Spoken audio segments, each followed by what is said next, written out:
So the 1990s was like the golden era of recorded music.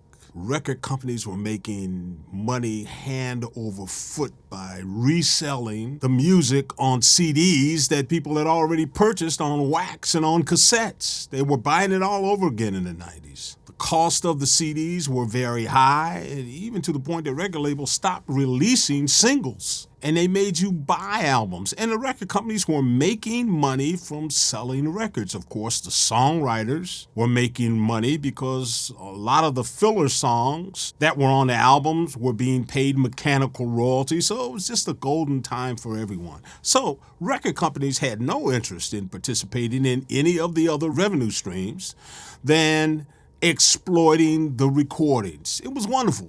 And then, of course, Napster came. Wow, what a blow.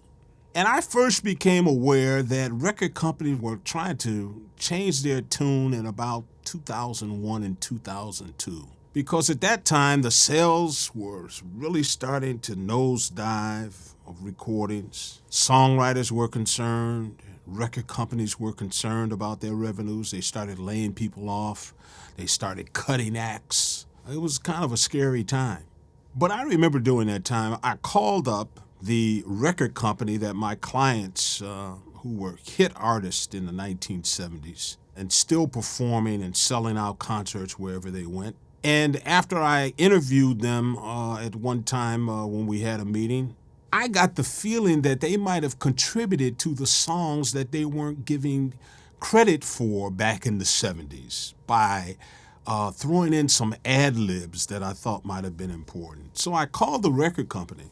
And I spoke, which happened to be owned by the producers and songwriters of those great hits that the act had in the 1970s, making them superstars. And I said to the attorney, I said, I think my clients who were artists actually contributed to some of those songs back in the 70s, and they were never given credit.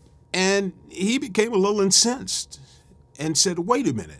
Are you trying to say that now you want my clients who were the hit songwriters that wrote those great songs that provided the music that allowed the OJs to continue to work and go on the road and make money from touring, which we don't participate in? You want to cut into their songwriters' money? I said, well, I think they deserve credit. He said, well, wait a minute, John. Let me say this. We have never participated in any other sources of revenue by your clients. They've been on the road singing these hit songs that my clients wrote and produced all of these years.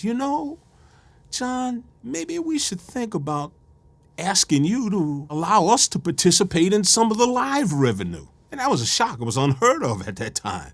I said, no, you're out of your mind. Forget about it. But that was my first thought, that record companies might be entering into a new phase. And then it was just the following year after that Robbie Williams entered into that first 360-degree deal.